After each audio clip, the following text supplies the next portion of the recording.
In a small town, at the end of a harsh winter, an 18-year-old black boy, an orphan, rode his late mother's old bicycle. He struggled to survive through delivery work, doing whatever it took just to have a place to sleep every night. While rushing to complete his final delivery of the day, he stumbled upon an elderly woman, alone and lost at a bus stop. Helping her meant missing the delivery and possibly losing his only shelter. But he didn't hesitate. He pedaled her all the way home. What he didn't know was that she was a billionaire, and what happened next would change his life forever. The wind had begun to turn colder that evening, the kind that nipped at your ears and slid quietly down the back of your neck, even if your coat was buttoned up tight. Along the edge of a quiet town in early winter, where the sun dipped early behind thinning trees and the streetlights flickered with a sluggish pulse, an old bus stop sat abandoned at the far end of a cracked sidewalk. People passed it like they always did, some with grocery bags tugging at their wrists, some with eyes locked on phones, others simply hurrying home before the dark settled in fully. But none of them looked at her. The old woman stood alone, wrapped in a beige woolen coat that had seen better decades.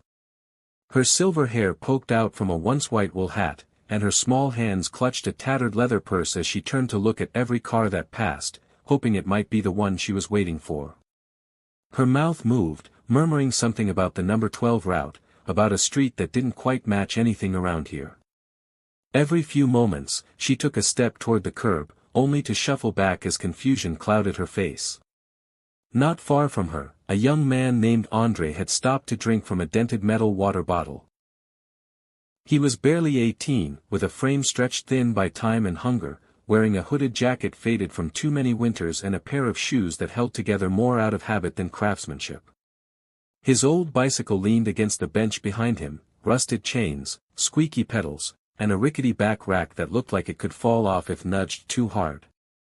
It had belonged to his mother, and after she passed, it became his only means of working, zipping around town, delivering small parcels, groceries, medicine, anything people needed.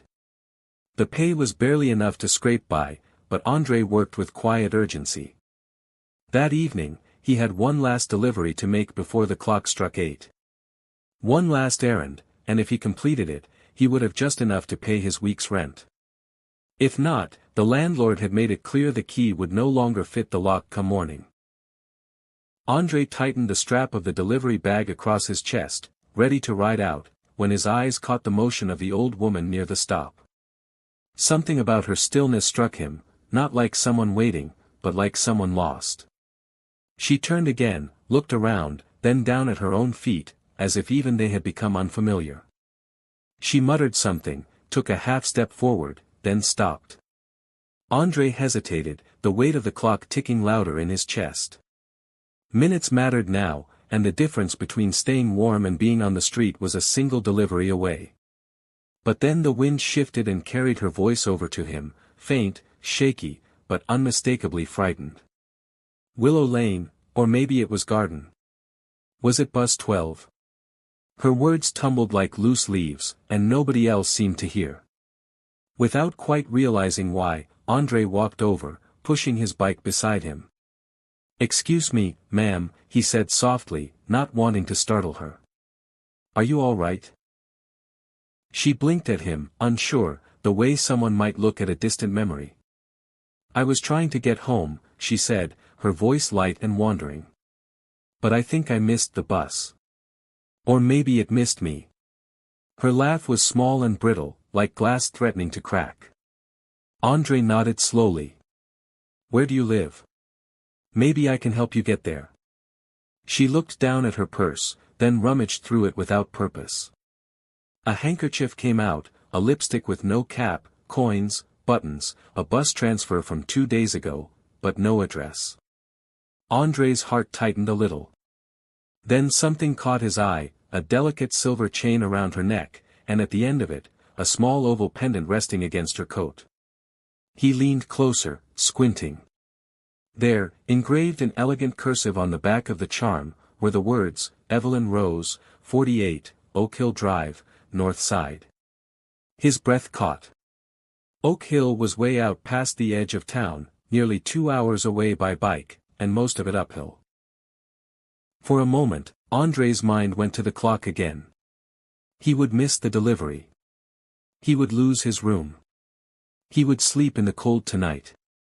But as he looked into Evelyn's eyes, soft and clouded with age, and saw the childlike trust beginning to form simply because he had stopped to ask, he knew he couldn't walk away. Some choices weigh more than others, even if they don't make sense on paper. He forced a smile. "That's a bit far, but I think we can make it," he said gently, helping her to the back rack of his bike. He tied his spare scarf around the seat and wrapped his jacket around her shoulders. "Hold on tight, all right? We'll go slow." She chuckled, dazed but grateful, and said, "You remind me of someone. My grandson, he used to wear shoes like those, always scuffed, always proud." Andre didn't correct her. He just nodded and began to pedal slowly at first, then more steadily as they left the town lights behind. The sky turned lavender, then gray, and then darker still. The road sloped, bent, and stretched endlessly, but Andre kept going, every turn of the pedal echoing with a sense of purpose. Behind him, Evelyn hummed a tune, sometimes trailing off, sometimes pausing to ask where they were, then forgetting the answer minutes later. He answered every time as if it were new. "We're getting closer. Don't worry, just over the next hill." The wind grew sharper, and the streetlights rarer, but he kept his eyes forward. They passed fields sleeping under frost, crossed bridges lit only by moonlight, and paused once for Evelyn to catch her breath. He bought her a warm cup of tea from a roadside gas station with the last dollar in his pocket, and she insisted he take the first sip. "You needed more," she said with a tender sternness that reminded him of his mother. When the gate of 48 Oak Hill finally appeared, whitewashed with chipped paint and ivy curling around the iron bars, it was nearly 9:30 p.m. Andre's legs ached, his hands were numb, but he exhaled in relief. He knocked once, then again, and moments later, an elderly man in a housecoat opened the door, his expression transforming from panic to disbelief when he saw the woman behind Andre. "Miss Evelyn."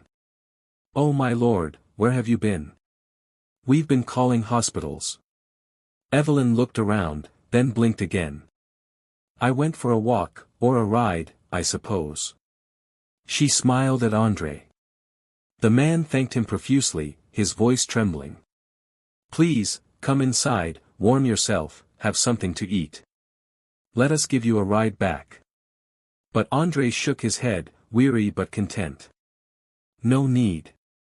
I should get back before it gets colder." He scribbled his number on a torn receipt and handed it over. "In case you ever need help again." And with that, he got back on his bike and rode off into the dark, unaware that his room would be locked and his bed replaced with a storage closet floor, but also unaware that something far more meaningful had just begun. By the time Andre reached the edge of town again, the streetlights had thinned out, and the warmth from the gas station tea had long faded from his hands. His knuckles were stiff, and every bump in the road rattled up through the handlebars and into his bones, but he didn't complain. The ride back was quieter, lonelier somehow, without the gentle voice behind him or the small, familiar weight of someone trusting him to keep pedaling. The wind had picked up by then, whistling through the bare trees and carrying with it the first sense of deep winter, wood smoke, cold metal, and something bitter that always seemed to hang in the air after 9 o'clock. Andre coasted the last block to his boarding house, a narrow two-story with peeling paint and a porch light that never worked. He parked his bike quietly, climbed the steps, and reached into his pocket for the key, only to find an empty space. At first, he thought he'd simply reached into the wrong one. But after checking every corner, every pocket, every seam in his jacket and jeans, it became painfully clear, the key was gone. He knocked gently on the door, hoping the landlord might still be awake, but no lights came on. He knocked again, then louder. Nothing. When he tried the doorknob, it didn't budge. Then, as if to confirm the inevitable, he glanced down and saw the small bundle of his belongings, his spare shirt, a towel, a cracked phone charger, stuffed into a plastic grocery bag and left beside the door like yesterday's mail. There was a note taped to the door, 3 words written in thick black marker, "Past due." Locks changed. His breath caught in his throat. He stood there for a long minute, bike at his side, unsure whether to curse or cry. He did neither. Instead, Andre turned back toward the center of town. His legs ached from the ride to Oak Hill and back, but he didn't let them rest. He pedaled slowly, knowing there was nowhere left to go but needing to move anyway because the cold was setting into his chest now, and stillness would only make it worse. It was nearly midnight when he passed the back alley of Johnson's Market, a small corner store where he sometimes helped restock shelves in exchange for day-old bread and a few dollars here and there. The owner, Mr. Johnson, was kind in the way older men often were to kids they saw struggle without asking for help, gruff, but never cruel. Andre parked his bike behind the dumpster, knocked once on the side door, and waited. A light flickered on inside. A few seconds later, the door creaked open, and there stood Mr. Johnson, wearing a heavy robe and holding a steaming mug of something strong. He took one look at Andre, shivering and hollow-eyed, and sighed through his nose. "Didn't make rent, huh?" Andre shook his head. "Mr. Johnson looked up at the sky, like he was waiting for some higher authority to intervene, then stepped aside. "Well, the storeroom's dry, and there's a cot in the corner. Don't touch the wine crates, and don't freeze to death on me." Andre nodded, murmured, "Thank you," and stepped inside. The storeroom smelled of cardboard and citrus, and the only heat came from an old radiator that groaned like it had a grudge. Andre didn't mind. He pulled the cot's blanket around his shoulders and let himself collapse onto the thin mattress, limbs heavy, chest sore, but heart strangely quiet. For the first time in weeks, he wasn't afraid to close his eyes. Something about the ride, about Evelyn's hand on his shoulder and her laughter in the dark, had made the world feel a little less jagged. He drifted to sleep, thinking not of the locked door behind him, but of the silver pendant, the soft hum of wheels turning on gravel, and a voice that had said, "You remind me of someone I love." Outside, the wind howled against the store's walls, but inside, Andre slept soundly, unaware that miles away, a woman sat at her kitchen window, now fully awake. In her lap was the same coat she had worn that night, and in her hand was a torn receipt with a phone number scrawled in uneven blue ink. Evelyn rose, no longer lost in fog, stared at the paper and whispered his name like a prayer, the first warm thing she'd spoken into the quiet house in years. The morning arrived with a hush, pale and hesitant, as if the sky itself was unsure whether to wake. A soft gray light crept across the back room of Johnson's Market, filtering through the small, dust-frosted window and settling over the quiet form of Andre, still curled beneath the thin blanket. The cold clung to the walls, slipped through the cracks in the old frame, and wrapped itself around his bones. But he didn't stir. Not yet. His body ached in the particular way that follows a long night on a hard cot, but deeper still was the heaviness that lived in his chest, the kind that came not from physical strain, but from too many days balancing survival on a threadbare wire. When he did finally rise, it was without complaint. He folded the blanket with care, tucked it against the wall, and moved quietly toward the front of the store, the rubber soles of his shoes silent on the linoleum floor. Mr. Johnson was already there, as always, opening up with the stoic routine of a man who had long ago learned that consistency was its own kind of faith. He grunted when he saw Andre, then pushed a banana and a half-warmed cup of coffee toward him. No words, just quiet acknowledgement, the kind that meant more than conversation. Andre took the banana with a quiet, "Thanks," peeled it slowly, and stood by the window, watching as the town exhaled into motion. Steam rose from the hoods of parked cars. Children shuffled along sidewalks, clutching their backpacks. And somewhere in the distance, a dog barked once and then was silent. It was just another day, another morning that looked like all the ones before it, until the black car pulled up. It was the kind of car that didn't belong on these streets, too polished, too quiet, gliding into the curb like it was answering a summons. The man who stepped out was tall and lean, his coat too fine for a town like this, his shoes unscuffed, his posture deliberate.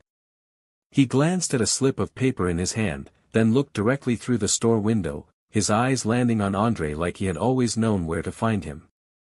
When the bell over the door chimed and the man stepped in, the room seemed to shrink around him.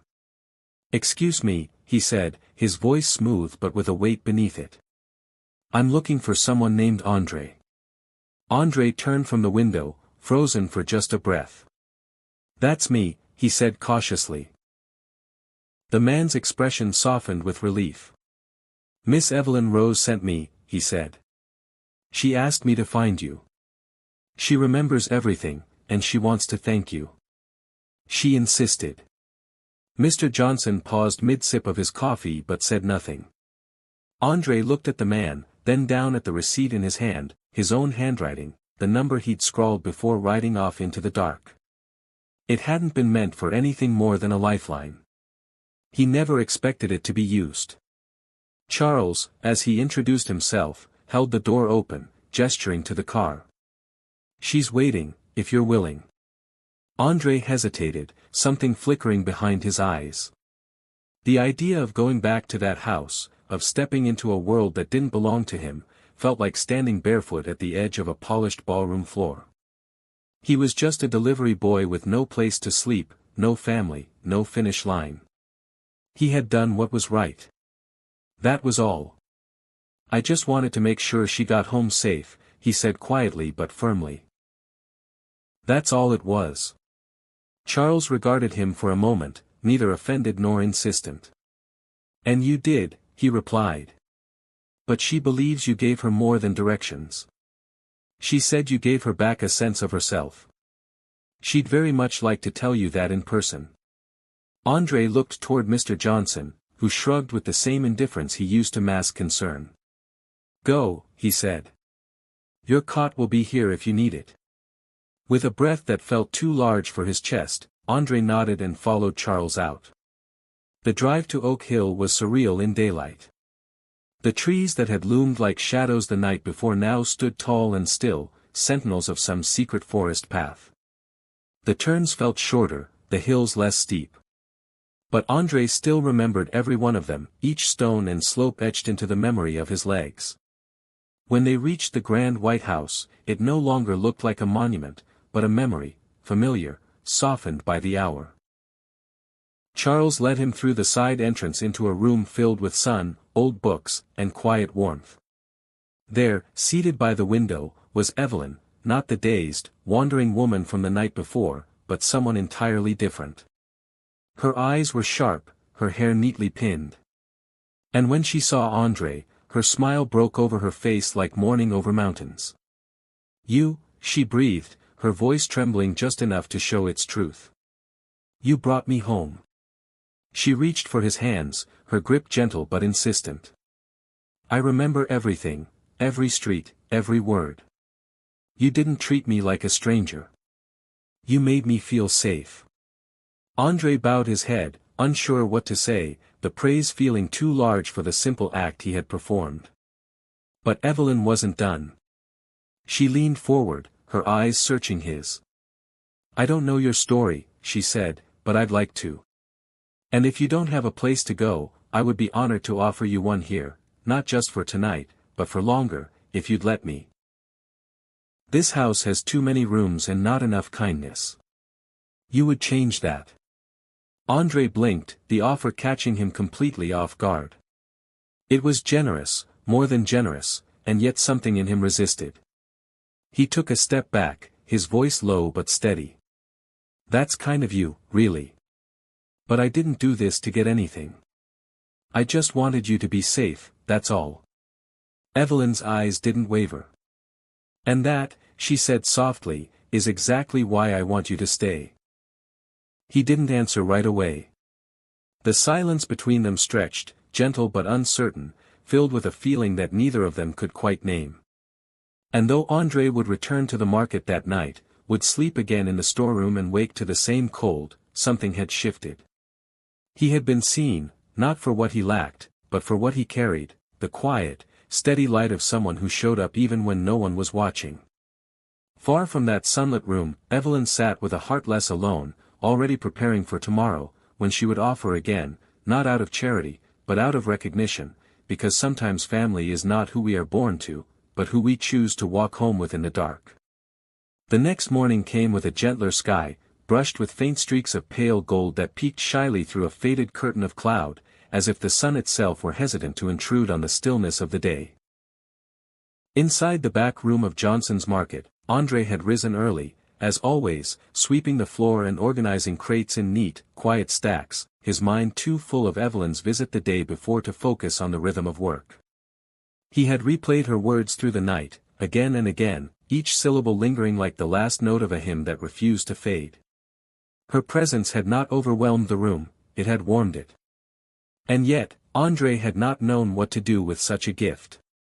He'd never had anything offered so freely, so tenderly, and certainly not from someone who looked at him without judgment, only with hope. As he set down a box of canned peaches, the doorbell jingled, not in the usual impatient clatter of a regular customer, but in a soft, measured chime that felt familiar. He looked up from behind the counter, and there she was again. Evelyn rose, this time with no driver, no coat of grandeur, just a wool shawl wrapped neatly over her shoulders and a small leather handbag tucked into the crook of her arm. Her expression was kind, her eyes already searching the room for him like she knew exactly where he would be. André straightened instinctively, his hands wiping unconsciously on his jeans as he stepped forward. She smiled and walked toward him, not with the authority of someone used to commanding space, but with the gentleness of someone who had decided to share it. "I hope you don't mind me coming again," she said softly, her voice warmer than the morning light. "I've been thinking about you all night." She paused, then added, "I suppose that sounds strange, but I mean it kindly." André nodded, not trusting his voice just yet. She looked around the store, then leaned a little closer, as though what she was about to say belonged only to the air between them. "I've lived in that big house for a very long time," she began, "and it has never felt so quiet as it did this morning, not even after my husband passed, not even after my grandson." She trailed off, then drew a breath. "You remind me of him, you know, his kindness, his eyes, the way he always listened more than he spoke. And when you helped me that night, without asking, without expecting, something in me woke up, something that had been sleeping for years." André looked down, the tips of his fingers curling slightly against the edge of the counter. Evelyn reached into her bag and pulled out a folded piece of paper, handwritten, with slightly trembling lines of ink on thick stationery. "This is not a contract," she said. "It's not a deal or an arrangement. It's simply an invitation. I have a home with too many rooms and too few reasons to keep them closed. I'd like you to stay, just until you find your footing. No strings, only support." André opened the note slowly. It was an offer to stay at the estate, a modest monthly stipend, and, written beneath that in softer script, a promise, "We'll find a way for you to return to school, if you still want that." He didn't speak for a long time. The world outside the window moved as if through syrup, cars passed slowly, leaves turned in the breeze, and the town went about its day, unaware that inside this little store, something important was quietly shifting. Finally, André looked up and met her eyes, not with fear, but with something steadier. "I'd like that," he said. "I'd like to come." And so he did. That afternoon, Charles came by with the car, not out of ceremony, but because Evelyn insisted André not ride that creaking bicycle up the long hill again. He packed his few belongings in a backpack, said goodbye to Mr. Johnson, who only nodded and handed him a paper bag of sandwiches and a muttered, "About time." Then, André climbed into the back seat of a vehicle that smelled faintly of pine and possibility. Life at the estate was not extravagant, it was peaceful. André was given a sunlit room that overlooked the garden, a schedule that allowed him to rest, read, and, within the month, return to school with the help of a scholarship fund Evelyn created quietly in his name. She never paraded his story, never treated him like a pet project. Instead, she welcomed him into the rhythm of her days, morning walks in the greenhouse, long discussions over tea, and weekends filled with ideas about what they could do with the time and resources they now shared. Together, they created something Evelyn had dreamed of but never built alone, a small foundation funded from her estate, called the Willow Light Fund, in honor of the street she couldn't remember and the kindness she would never forget. Its mission was simple: to support young people with potential but no path, to shelter the elderly who had slipped through the cracks, and to remind anyone listening that dignity and care were not luxuries, they were birthrights. Andre helped design the first programs, met with counselors, and worked part-time at the community center the foundation renovated. Every so often, he still rode his old bicycle into town, not because he had to, but because it reminded him of where he had begun and what one small act of grace could grow into when offered without expectation. Each time he passed the old bus stop where it all began, he would slow down just a little, tip his head toward the sky, and smile. Because sometimes, you don't find home, it finds you. And sometimes, all it takes to change the course of a life is the willingness to stop, to see someone clearly, and to ride a little farther than you planned. Join us to share meaningful stories by hitting the like and subscribe buttons. Don't forget to turn on the notification bell to start your day with profound lessons and heartfelt empathy.